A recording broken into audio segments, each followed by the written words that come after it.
जय हिंद साथियों, आप सभी को मेरा प्यार भरा नमस्कार। मैं मुकेश यादव, मैथ टारगेट से, और आज हम पढ़ेंगे कक्षा 9 की मैथ एक्सरसाइज 14.2 का क्वेश्चन नंबर 4। एक बार स्टेटमेंट रीड करते हैं, सॉल्व करने की कोशिश करते हैं। करा निकटतम सेंटीमीटर में मापी गई 50 विद्यार्थियों की लंबाइयाँ ये है, यानी कुल मिलाकर के 50 विद्यार्थी हैं, उनकी लंबाई दे दी गई है हमको। ठीक, लंबाइयाँ दिया गया है। करा है कि 160 से 165, 165 से 170 आदि का वर्ग अंतराल लेकर ऊपर दिए गए आंकड़ों को एक वर्गीकृत बारंबारता बंटन सारणी के रूप में निरूपित कीजिए। आपको क्या करना है, 5-5 का अंतराल होना चाहिए, यानी करा है 160 से 165, 165 से 170। तो आपको इसको देखकर तुरंत बनाना नहीं, प्रारंभ कर देना है। आपको देखना है कि इसमें मिनिमम वैल्यू क्या है, ऐसा प्रारंभ करें ताकि हमारी मिनिमम वैल्यू आ जाए और एकदम हाई तक जाएंगे, देखेंगे कौन उच्चतम वैल्यू है, ऐसा अंतराल बनाए ताकि हमारी उच्चतम वैल्यू भी आ जाए। तो हमने देखा एकदम मिनिमम वैल्यू कितना थी, 150 थी। तो हमने कहाँ से प्रारंभ किया, 150 से प्रारंभ किया, और मैक्सिमम वैल्यू 173 थी। तो हमने देखा 173 किसे आएगा, 170 से 175 के बीच में आएगा। ठीक, दूसरा कह रहा है, इस सारणी की सहायता से आप विद्यार्थियों की लंबाइयों के संबंध में क्या निष्कर्ष निकाल सकते हैं। तो चलिए इसको बनाते हैं, फिर निष्कर्ष निकालते हैं हम लोग। तो ये बच्चे समझिएगा, पहला हमने दिया है 150 से 155 ने आपको बताया है कि कल की क्लास में, परसों की क्लास में, कि अपर लिमिट इंक्लूड नहीं होती है, लोअर लिमिट इंक्लूड होती है। यानी अपर लिमिट यानी उच्च सीमा नहीं सम्मिलित होती है, जबकि निम्न सीमा सम्मिलित होती है।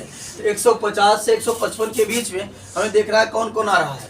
तो हो गया आपका 150, 154, 154, 150, 151, और फिर 154, 153, फिर 154, 152, 153,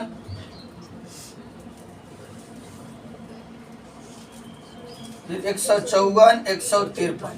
ठीक, तो ये सारे नंबर है, कौन कौन है, 150, 154,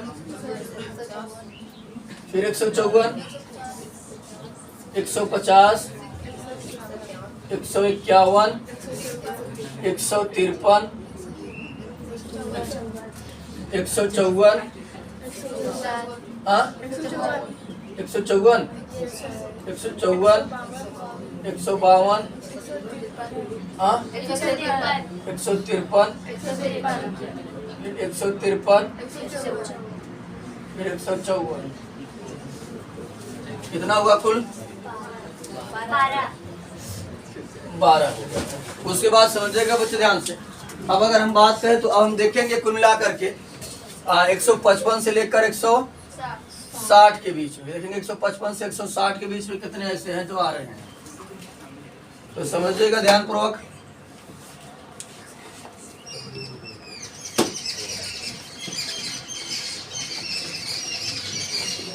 क्या समझिए, 155, 160 यानी 160 इंक्लूड नहीं रहेगा, बाकी सब इंक्लूड रहेंगे। इसमें कोई नहीं है, इसमें भी 158 हो गया, और 156 हो गया, 159 हो गया, 156, 158, फिर 159, 158, तो हो गया आपका कितना, 156। उसके बाद 158, फिर 159, फिर 156, 158, 159, फिर 159, फिर 158,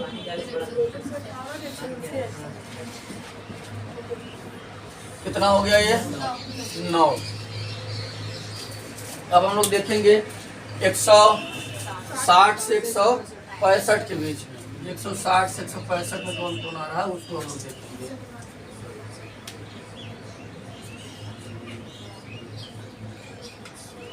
एक 160 165 के बीच, 160 से 165 के देखेंगे तो 161, फिर 161, 162, 162, 164, फिर 160, फिर 161, 162, 165,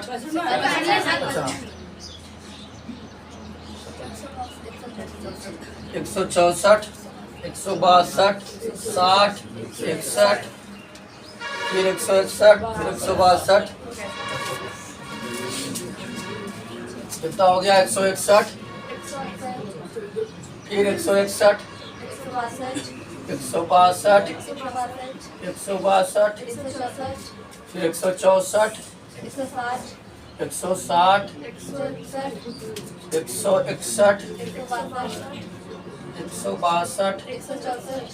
164, फिर 162, 160, 161, फिर 161, फिर 162, हो गया। कितना हुआ 14। अब हम लोग देखेंगे 65 से 70, 65 से 70 के बीच में कौन कौन आ रहा है।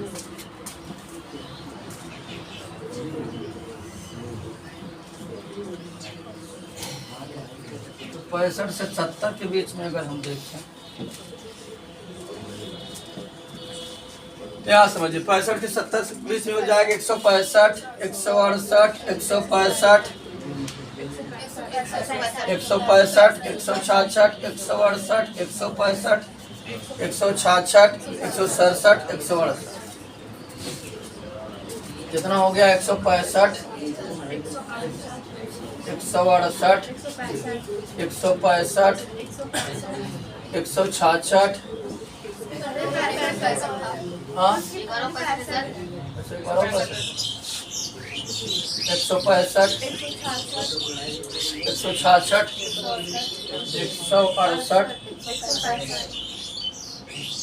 168, 165, 166, 167, 168। कितना हो गया टोटल 10।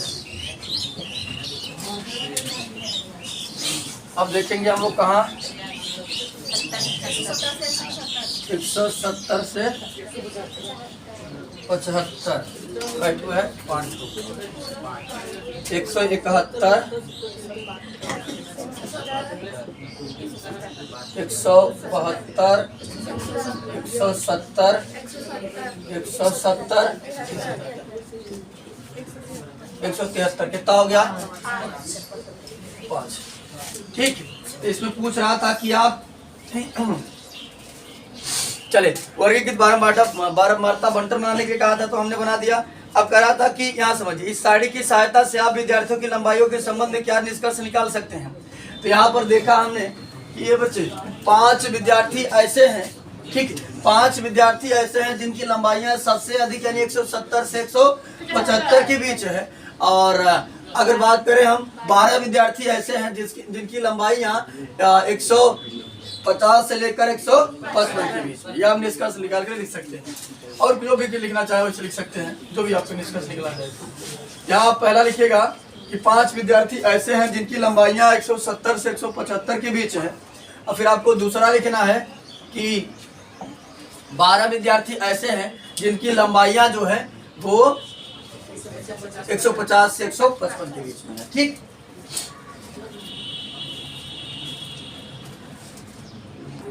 हाँ बच्चे, अब हम लोग अगला क्वेश्चन नंबर 5 समझते हैं। एक नगर में वायु में सल्फर डाइऑक्साइड का सांद्रण भाग प्रति मिलियन पार्ट्स पर मिलियन पीपीएम में ज्ञात करने के लिए एक अध्ययन किया गया। 30 दिनों के प्राप्त किए गए आंकड़े ये हैं। आंकड़ों 30 दिनों का हमको दिया गया है। करा 0.04 से लेकर यानी 4 का अंतराल लेकर के आप आंकड़े बनाइए। उसके बाद सल्फर डाइऑक्साइड की सांद्रता कितने दिन 0.11 भाग में प्रति मिलियन से अधिक रहे। पहले इसको क्या करना बच्चे, हमको बनाना है वर्गीकृत बारहमारता बंटन सारणी। तो आपको पहला लेना है 0.04 से लेकर 0.00 से लेकर 0.04 तक, यानी 0.04 इंक्लूड इसमें नहीं होगा, बताया क्या। तो पहला आपका ये हो गया, इसमें कोई नहीं, बाकी इसमें कोई ये हो गया 0.02 हो गया। उसके बाद 0.13 कहाँ है, अरे 13 वो ज्यादा है। ये 0.01 हो गया, कहाँ ये 0.01, और कोई नहीं है, कट हुआ एक हो गया 0.03, 0.02, 0.01, 0.01। कितना हो गया 4।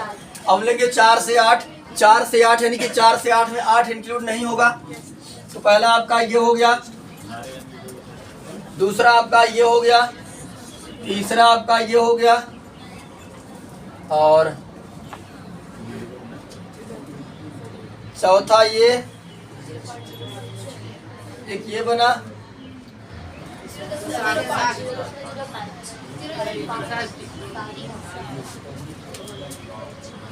चलिए कितना हुआ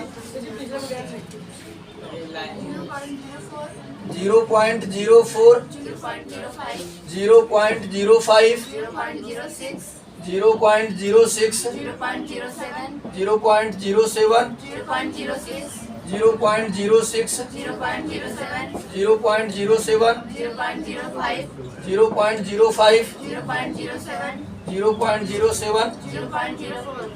0.04। ठीक, कितना हो गया 9। आप समझते बच्चे 0.8 से लेकर 0.12 तक, जिसमें 12 इंक्लूड नहीं होगा, यानी 0.8 नहीं पढ़ा जाएगा बच्चे, 0.12 पढ़ा जाएगा। ठीक, ये आपका हो गया एक, दूसरा आपका ये हो गया, तीसरा आपका ये हो गया, और चौथा आपका ये बना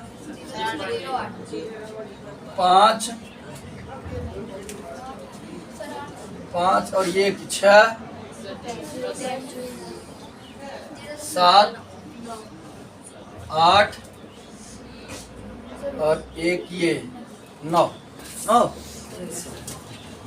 0.08,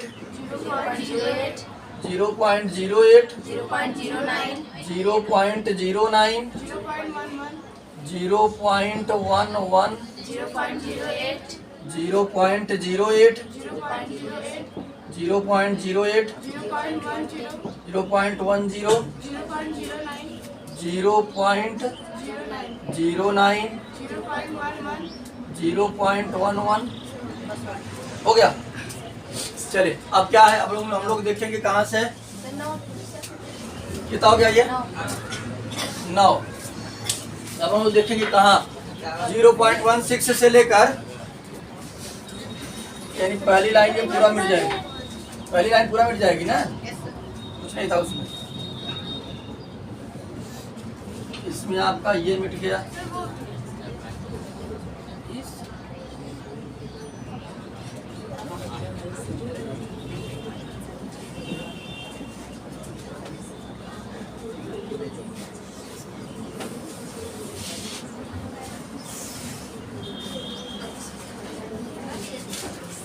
चलिए अब इतना बचता है, इसमें देख लेते हैं। अगला हमारा है 0.12 से लेकर 0.16 तक, तो जिसमें 6 तो सबमिट नहीं होगा, एक आपका ये हो गया, एक आपका ये हो गया, कितना बस 2 ही ना हो, 2 ही है। 0.12, 0.13 हो गया 2। उसके बाद कौन है 0.16 से लेकर 0.20 तक, आपका ये इंक्लूड हुआ, ये इंक्लूड हुआ 2, और एक ये 3, एक ये 4, हो गया कितना 0.18, 0.17, 0.16, 0.18, कितना हो गया 4। उसके बाद बचता है 0.20 से लेकर 0.24 तक, तो आपका एक ये हो गया, चलिए दूसरा आपका ये हो गया, कुछ होगा ना 0.20 और 0.22, कैट हुआ ये 2। चलिए तो वर्गीकृत बारंबारता बंटन बताने के लिए कहा था, हमने बता दिया। करा सल्फर डाइऑक्साइड की सांद्रता कितने दिन 0.11 भाग मिलियन 11 भाग प्रति मिलियन से अधिक रही, यानी हमको ये बताना है कि कितने दिन उसकी सांद्रता जो है इतने से अधिक रही। यहाँ वर्ग अंतराल, यहाँ वर्ग अंतराल के अंतर्गत, वर्ग अंतराल के अंतर्गत यहाँ कर दीजिएगा, क्या रहेगा सांद्रता, यहाँ सांद्रता रहेगा। ठीक चले, आए बच्चे समझिएगा। कह रहा है कि कितने दिन, अगर हम बात करें जो सल्फर डाइऑक्साइड की सांद्रता जो है वो 0.11 से अधिक रही, तो समझिएगा बच्चे अगर हम बात करें इसमें, क्या समझिए, इसमें 0.08 से लेकर 0.12 तक है ना, 0.12 तक है, जिसमें यदि हम बात करें तो ये इसमें 12 इंक्लूड नहीं है, ठीक है, यानी 11 तक है, तो इसमें तो कुछ आएगा नहीं। अगर हम बात करते, यहाँ देखो 12 से यहाँ प्रारंभ हुआ है, करा इतने से अधिक होना चाहिए, 0.11 से अधिक होना चाहिए। ये जो 0.12 है, ये उससे अधिक है कि नहीं अधिक है? वो 0.11 है और ये 0.12 है, ये अधिक है और ये इंक्लूड है यहाँ पर, ठीक, उससे अधिक बोला है।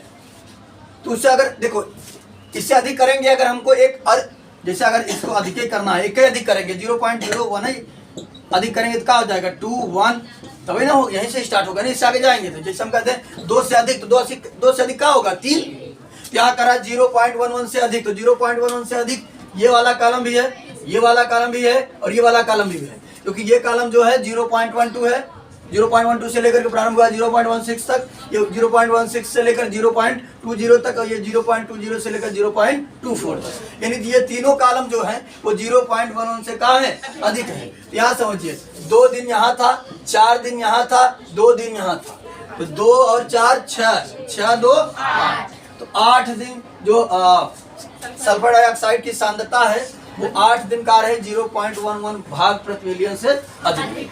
क्या लिखेंगे हम? दूसरा निष्कर्ष जो हमारा है, पहला तो बनाएंगे यार, दूसरा लिखेंगे 8 दिन, देख लेंगे यहाँ पर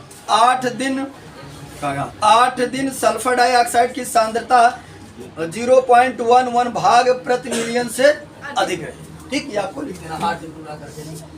तो आज की क्लास में एक्सरसाइज 14.2 का क्वेश्चन नंबर 4 और 5 कंप्लीट कर लिया है। बाकी जो बचे हुए क्वेश्चन है उसे नेक्स्ट क्लास में सॉल्व करने की कोशिश करेंगे। इस वीडियो में इतना ही, बाकी मिलते हैं नेक्स्ट वीडियो में, तब तक के लिए।